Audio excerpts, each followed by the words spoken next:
사람들은 이렇게 강자편에 서기를 원합니다. 저 사람을 가까이 하면 나에게 어떤 유익이 있을 것인가, 이런 생각을 하고, 또 그런 사람과 있을 때 그 권세를 이용하여서 자기의 유익을 얻으려고 합니다. 그러나 하나님은 강자편이 아니라 약자를 도우시는 분이시다. 왜냐하면 하나님은 자비로운 하나님이시기 때문이다 라고 말씀을 합니다. 그래서 지금 지난 2월 2일에 트럼프 대통령이 이제 전국 조찬 기도회를 가졌습니다. 그때 이렇게 잠깐 이렇게 스피치를 하는데 너무 부드러워요. 보통 때는 그냥 말하는 것이 좀 이렇게 하는데, 그 목사님들 참 기도해 줘서 고맙다 그러고 참 이렇게.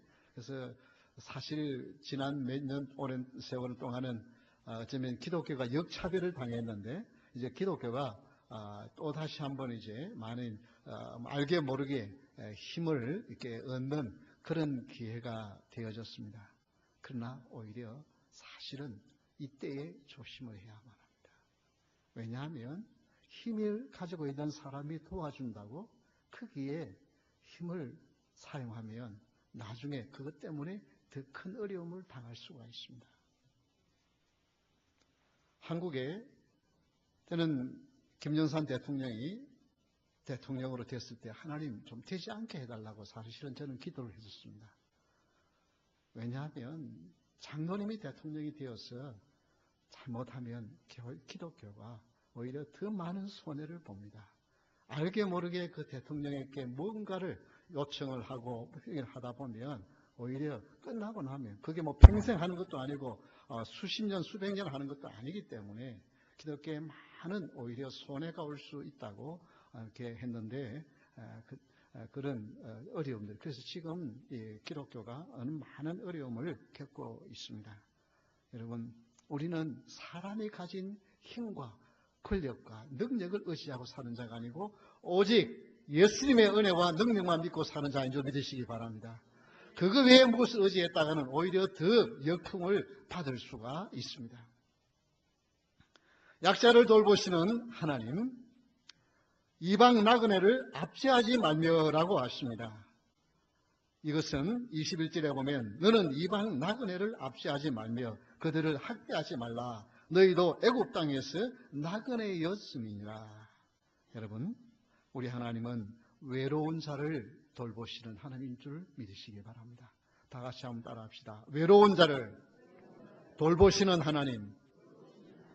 나그네는 히브리어로 게르인데요. 이것은 그 한 나라에서 살지 못하고 떠나서 다른 민족, 다른 나라에 가서 사는 그리움을 말합니다.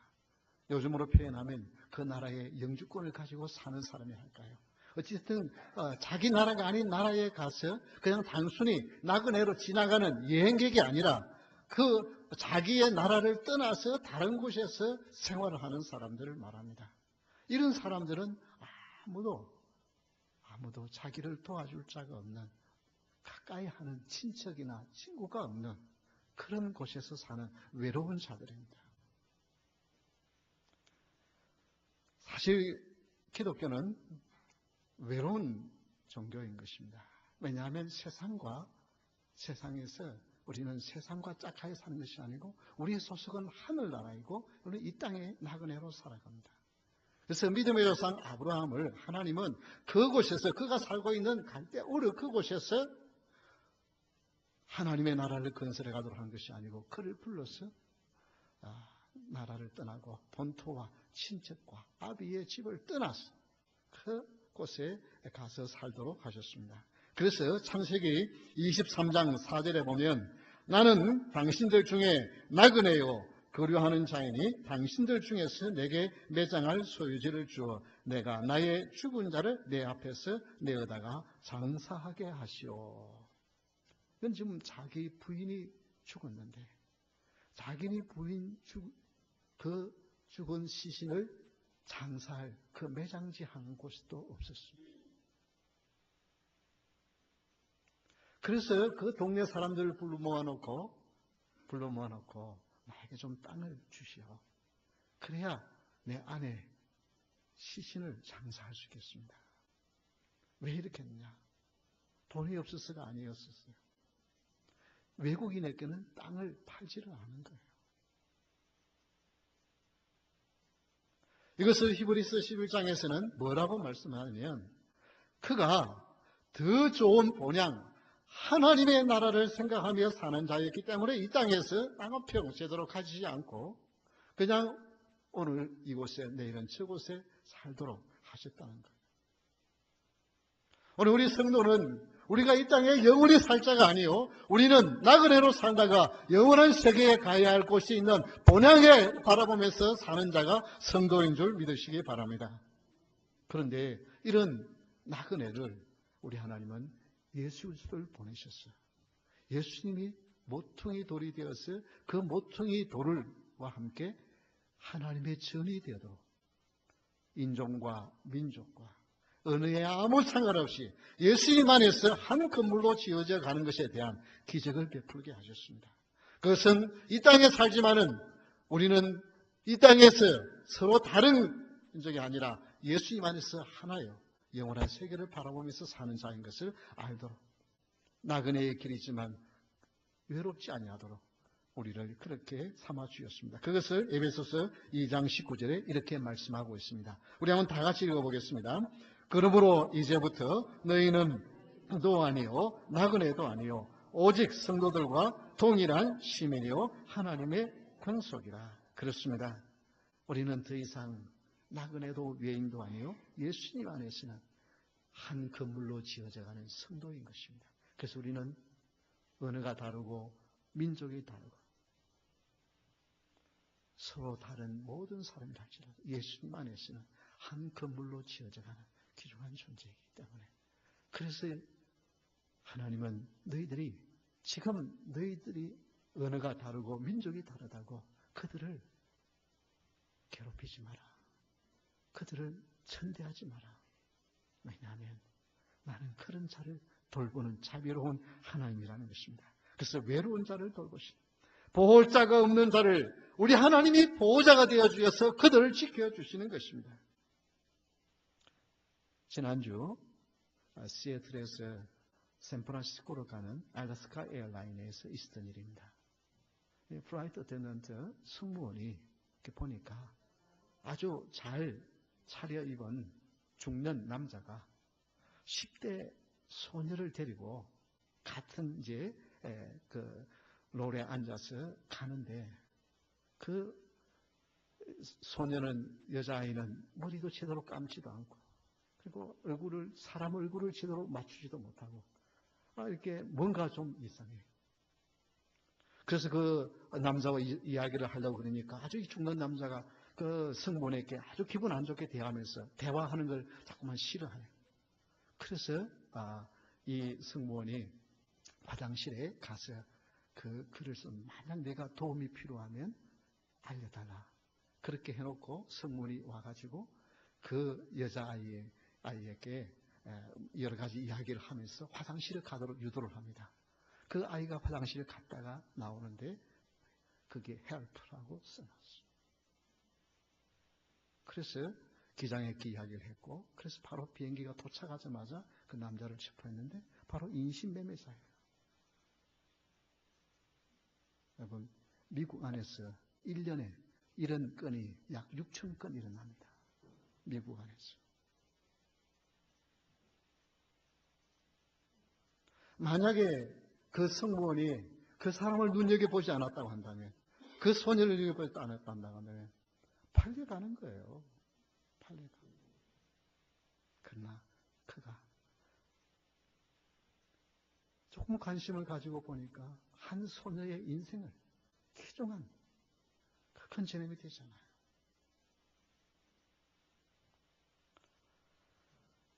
이런 미국에서 이런 일이 일어나고 있으면 제3나라에서는 얼마나 많은 일들이 일어나고 있겠어요. 그래서 이 힘 있는 자들이 그런 아이들을 납치해다가 팔아먹고 그래요. 그래서 이런 것들을 돕는 단체 중에 여러 단체가 있는데 그 중에 International Justice Mission이라고 우리 한국말로 말하면 국제 정의 선교단이라 할 수 있을까요? 여기에서는 그런 나라에 가서 그렇게 억지로 이제 납치를 당하거나 이렇게 된 아이들을 팔아먹으려고 하는, 그걸 납치해 와가지고 팔아 넘기는 사람들, 그 넘기는 사람 아이들을 사다가 데려다가 그걸 미국에 데리고 오는 그런 역할을 합니다. 이런 일들이 많이 일어나고 있습니다. 그걸 고리를 어떻게 끊을 길이 없으니까. 그런 아이들을 미리 그런 일이 일어나지 않도록 교육을 시키기도 하지만은, 이제 그런 아이들을 또 이렇게 어떨 때는 그냥 빼오기도 하고, 참 빼오지 못할 때에는 심지어 돈을 줘서 사가지고라도 미국에 데리고 와서 그 아이들에게 자유를 줍니다. 왜 그래요? 그것이 쉽고 쉬운 일이 아닙니다. 만약에 발각되면 그렇게 하는 사람이 체포될 수 있고 목숨을 잃을 수도 있어요. 그래도 그런 사람들을 도와야 된다. 왜? 외로운 자를 돌보시는 하나님이십니다. 영적으로 깨어있는 자는 다른 사람의 도움을, 필요를 채워줄 수가 있습니다. 우리가 우리 주위에 어떤 어려움이 있는 사람, 모든 세상에 있는 사람들을 다 도와줄 수는 없습니다. 그러나 하나님은 그 어려움에 있는 자를, 외로운 사람을 때로는 여러분에게 보내어서 그 사람의 외로움에 조금이라도 도움이 되고 그 외로움을 들 수 있도록 여러분을 붙여주시는 줄 믿으시기 바랍니다. 그래서 우리는 모든 사람을 다 도울 수는 없지만 내 주위에 그런 외로운 사람들에 대하여 관심을 가지는 것, 이것은 우리에게 필요한 것입니다. 두 번째, 약자를 돌보시는 하나님은 과부나 고아를 해롭게 하지 말라. 이것은 다 같이 한번 따라합시다. 힘없는 자를 돌보시는 하나님. 외국인이 아니에요. 그냥 같이 사는 같은 주민이에요. 그런데 남편이 죽고 나면 그 당시에는 정말 아무도 도와줄 자가 없고 생계가 막막하고, 그래서 과부와 고아에 대해서는 하나님이 특별히 말씀하십니다. 해롭게 하지 말라. 만약 그들이 부르짖으면, 오늘 본문의 말씀 23절에 한번 보십시오. 내가 만약 그들을 해롭게 함으로 그들이 내게 부르짖으면 내가 반드시 그 부르짖음을 들으리라. 하나님은 모든 사람들의 기도에 귀를 기울이십니다. 그러나 특별히 아무도 도울 자가 없는, 힘이 없는 자, 과부와 고아의 기도에 대해서는 내가 핫라인으로 특별히 듣겠다라고 말씀하십니다. 그래서 신명기 27장 19절에 보면 객이나 고아나 과부의 송사를 억울하게 하는 자는 저주를 받을 것이라 할 것이요 모든 백성은 아멘 할지니라. 우리 한번 해볼까요? 제가 저주를 받을 것이다 하면 여러분은 아멘 하면 됩니다. 객이나 고아나 과부의 송사를 억울하게 하는 자는 저주를 받을 것이라. 이렇게 거리심산과 에발산에서 이스라엘 백성들의 지파를 반으로 나누어서 이렇게 산에서 이렇게 외치면, 이 말씀에 대해서 이렇게 하면 복을 받을지어다 하면은 거리심산에 있는 백성들이 아멘하고, 이렇게 하면 저주를 받을지어다 하면 에발산에서 서 있는 백성들이 아멘했습니다. 우리는 이렇게 하면 축복받습니다 하는 말 하면 아멘을 다 좋아합니다. 그러나 이렇게 하면 저주받습니다. 그러면 아멘은 잘 못해요. 그러나 여러분, 그것도 아멘 하라는 것이에요. 여러분, 그래서 하나님이 저주할 일에 대해서 내가 아멘 했는데 그 일을 함부로 그런 행동을 하겠습니까? 우리는 축복받는 것만 아멘 할 것이 아니라 이렇게 하면 저주받는다고 하는 말씀에도 아멘 해야만 합니다. 그 말은 무슨 말이냐면, 그런 힘없는 자를 압제하지 말고, 아무도 뒤에 배경이 없으니까 저는 괴롭히도 되겠다 생각합니다. 많은 사람들이, 어려움을 당하는 사람들이 돈 있는 사람 어려움을 당하는 것이 아니고 가난한 사람들이 사기당하고요. 어떻게 하면 좀 이거 해서 좀 해볼까 하고 그런 사람들을 등을 치는 거예요. 이게 얼마나 저주받을 일입니까? 사회에는 항상 힘없는 자들이 있습니다. 우리의 도움이 필요한 자들이 있습니다. 그래서 마태복음 25장 40절에 이런 말씀을 하십니다.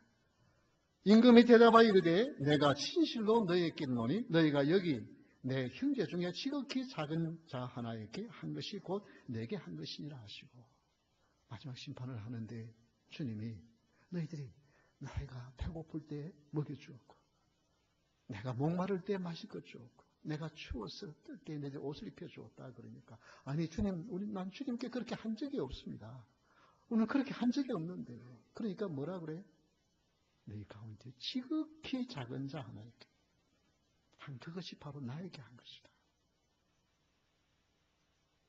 우리는 모든 땅에 있는 사람들을 다 도와줄 수는 없습니다. 그러나 여러분 눈앞에 도움이 필요한 사람, 많은 것을 위해서 도와줄 수 있는 것이 아니라 작은 것이라도 도우면 그것이 바로 뭐예요? 주님이 나에게. 수많은 사람들이 있는데 이 힘들고 어려운 사람을 아무도 도울 자가 없는 힘없는 자를 누구에게 보낼까 하다가 나에게 보내주신 거예요. 그걸 재수 없어서 나 앞에 왔다고 생각하지 마시고 하나님이 주님께서 나에게 보내주셨다고 생각하십시오. 이게 바로 성도예요.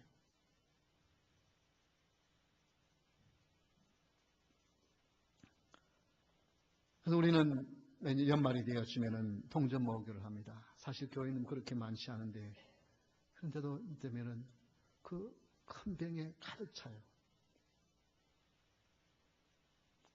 이게 나눔. 그렇게 해서 배고픈 사람에게 조금이라도 나누는 것. 이게 주님이 기뻐하시는 일이에요. 힘없는 자를 돕는 것이 바로 예수님께 하는 것이라고, 예수님을 돕는 것이라고 예수님이 말씀하셨습니다. 이런 선교단체 중에 레스큐 미션도 있고 스텝 13이 있습니다. 이 스텝 13은 주로 마약을 하다가 그 마약으로 인해서 중독이 된 사람들을 재활하는 그런 단체가 있습니다. 레스큐 미션은 노숙자를 주로 돕는 곳인데요. 이 스텝 13의 이분에 전무가 된, 이그제큐티브 디렉터가 된 사람이 폴 스쿠도라고 하는 사람이 있습니다. 이 폴 스쿠도는 사실은 미시간 스테이트 유니버시티를 나온 그런 서비스 비즈니스를 전공한, 그래서 하얏트 호텔의 매니저를 이렇게 온 분이었어요. 그래서 정말 멋진 아내와 결혼하고 집을 사고 안정되게 덴버에서 살았어요. 그러다가 마약에 손을 댑니다. 마약을 손을 댑니다.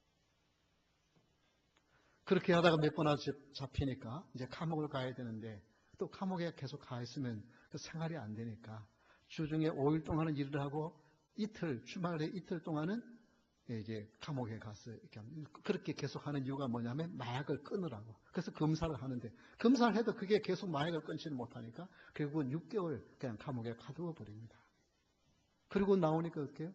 직장 잃어버려요. 아내는 도망가고 없어요.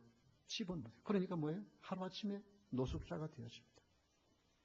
그렇게 해서 2년을 지납니다.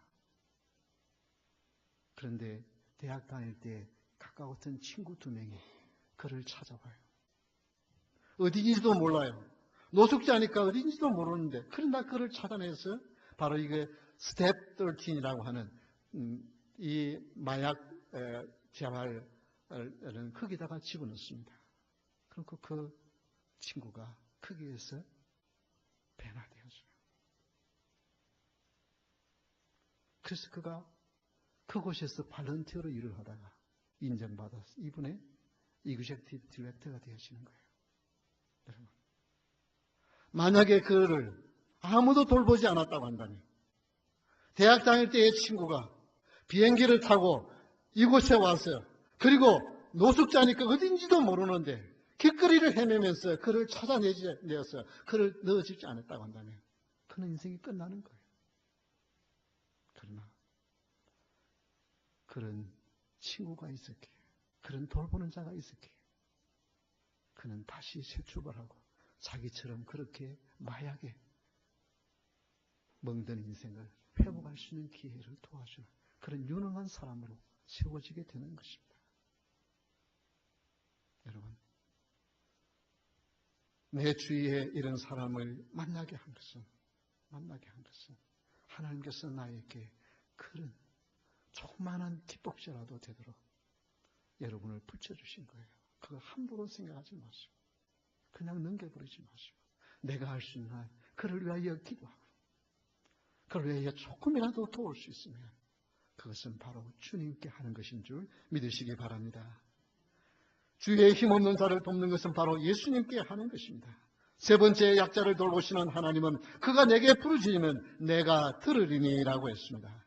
여기 그가라고 하는 것은 바로 가난한 자를 말씀하시는 것입니다. 가난한 자가 지금 갑자기 피로해서 자기의 겉옷을 맡겨놓고 하루 일을 갔는데 그날 제대로 벌이가 없었어요. 일을 벌이지를 못했어요. 그러니 그걸 빌려온 것을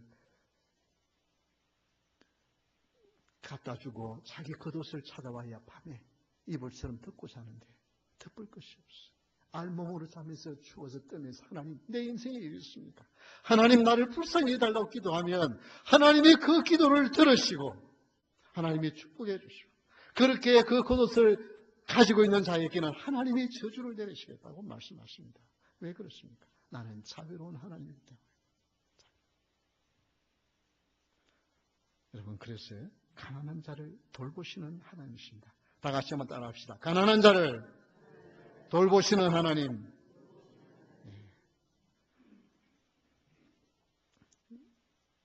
왜냐하면 하나님은 자비로우신 하나님이기 때문에 그들의 부르짖음과 그 원망의 소리를 하나님이 들으시는 것입니다.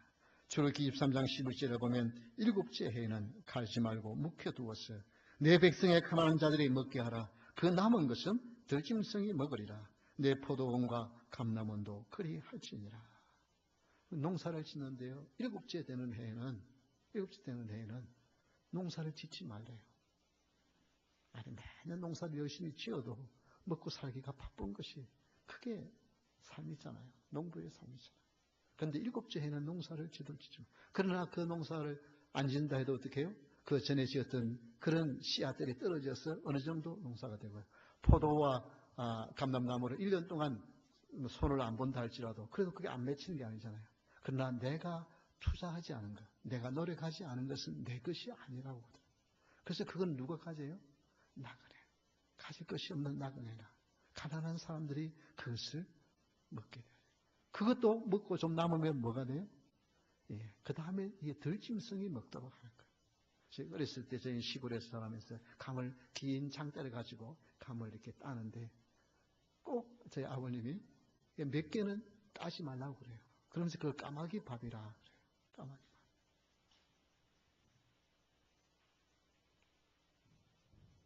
그런 마음의 여유가 있었어요. 다 어떻게 하든지 하나라도 다 따서 모아야 그게 내 것이 되지만 그렇게 하는 것이 아니라 좀 남겨두라는 거예요. 왜? 그것을 먹어야 되는 가난한 사람들이 있기 때문인 것입니다. 그런데 성경에 부자는 돈이 많아서 부자고 없어서 가난한 것이라고만 말하고 있지를 않습니다. 누가복음 6장 20절에 보면은 이렇게 말씀합니다. 예수께서 눈을 더 시아들을 보시고 이르시되 너희 가난한 자는 복이 있나니 하나님의 나라가 너희 것이며. 이 가난한 자라고 복이 있다고 했습니다. 그럼 이 부자는 다 복이 없는 사람. 근데 마태복음에 보니까 뭐라 그랬어요? 그냥 가난하지 않고 앞에 뭐라 그랬어요? 심령이 가난한 자냐. 여러분, 돈이 많지 않고도 부자인 사람이 있고요. 돈이 많아도 가난한 사람이 있습니다. 그건 뭐예요? 누가 부자예요? 그 가진 것을 의지하고 사는 사람. 그걸 믿고 사는 사람은 부자예요. 그러나 그걸 믿지 않은 사람은 가난한 사람이에요. 왜 가부와 고와 나그네를 우리 하나님이 돌봐주신다고 하느냐면 그런 의지할 것이 아무것도 없어요. 하나님밖에 의지할 것이 없어요. 그러니까 그런 가난한 삶이기 때문에 내가 그 마음을 떠시겠다는 거예요. 그래서 우리 주님이 물질을 많이 가져도 물질을 의지하지 않고 사는 사람. 여러분 워렌 버핏이 아침 식사를 뭘 하시는지 아십니까? 패스트푸드. 2불짜리 3불짜리 패스트푸드를 먹어요. 돈이 그렇게 많은 사람. 그 사람하고 한번 식사를 한번 하려고 그러면 최소한 50만 불, 100만 불이 넘어가요. 그 대단한 사람이에요. 그러면 그 가입 받아가지고 자기 챙기느냐? 뭐예요? 자선하는 데 쓰는 거예요. 자선. 여러분, 조금 가지고도 마치 이건 내가 내 것이라 생각하고 그거 의지하면서 사는 사람은 부자로 사는 사람이에요. 그러나 물질을 의지하지 않냐고, 세상에 가지고 있는 걸 의지하지 않고 하나님만 의지하며 사는 자가 진정한 가난한 사람, 복 있는 사람인 줄 믿으시기 바랍니다. 여러분 정말 주님만 의지하고 삽니까? 여러분 어느 때 진짜 기도가 나오나요? 몸이 아팠어요. 병원에 갔는데 의사가 걱정하지 마십시오. 간단하게 치료할 수 있습니다. 그럼 여러분 진짜 진정한 기도가 간절히 나옵니까? 그냥 그냥 하나님 의사를 통해서 지혜줄 줄 믿습니다. 그렇게 기도하고 그냥 의사 의지합니다. 그런데 의사가 아무리 이 의사 저 의사 만나봐도 도저히 원인도 모르고 해결 방법도 모른다. 그럴 때 어떻게 해요? 진짜 기도가 나오죠. 진짜 기도가 나오죠. 그럼 뭐예요? 누구를 의지하는 거예요? 진짜.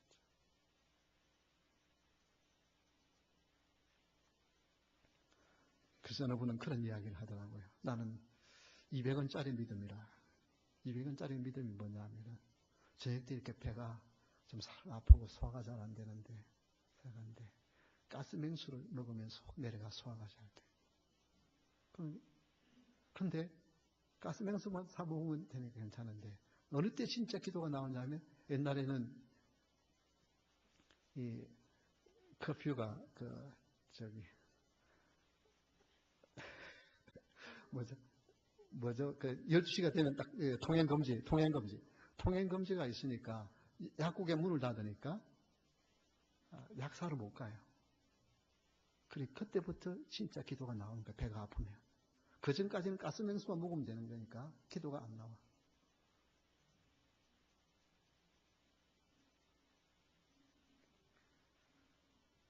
여러분, 결코 물질적으로 가난한 것이 그것이 복이라고 여러분 생각이 안 되죠. 힘든 것입니다. 가난은요, 정말 고통스러운 것이에요.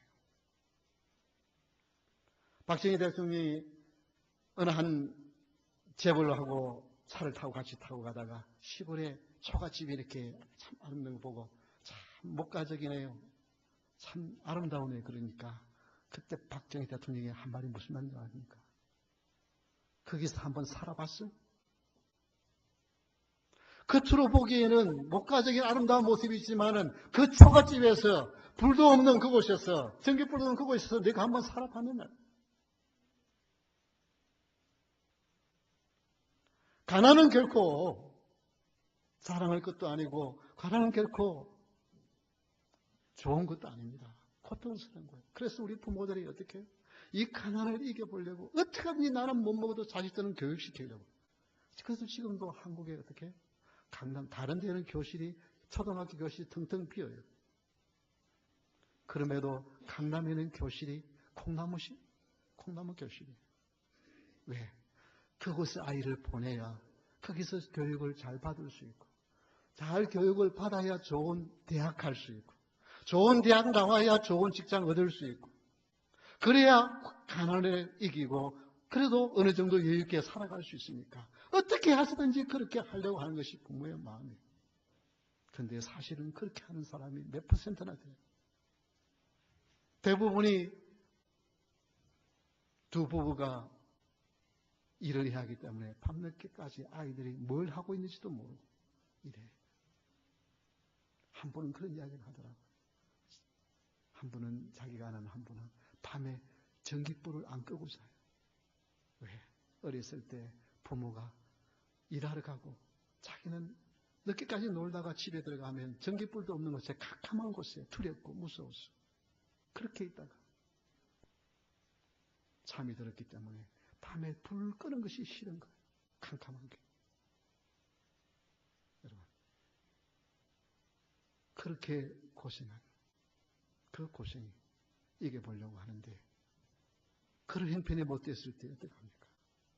그러나 여러분, 이 가난의 고리를 끊어버릴 수 있고 여러분이 도움을 받는 것이 아니라 도움을 줄 수 있기 위해서는 어떻게 했어요? 우리의 믿음의 선배들은 하나님 앞에 기도했어요. 하나님 도와주세요. 하나님 도와주세요. 그래서 눈물로 기도했던 그 기도. 그래서 그토록 가난했던 그 자식들이 잘 되어서 지금 한국의 국회의원 30%가 넘어요. 기독교인이. 그게 뭐예요? 믿음의 자식들이 그렇게 기도해서 그렇게 다 된 거예요.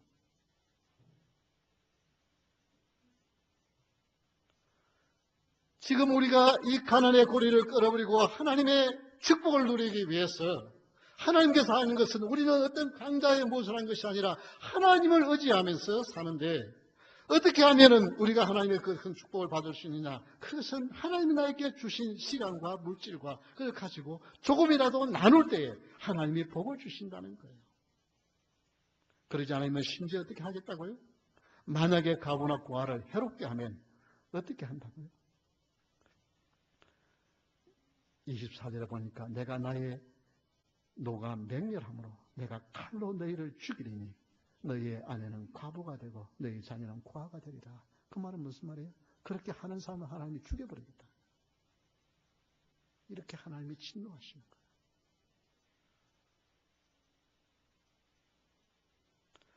그래서 우리가 이런 하나님의 축복을 받고 저주의 고리를 끊기 위해서 우리가 모범이 보여야 돼요.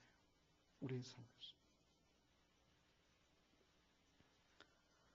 그래서 저희 오해하지 않기를 바랍니다. 저희들은 10년 전부터 크리스마스 때가 되면 가족들끼리는 절대 선물을 주고받지 않습니다.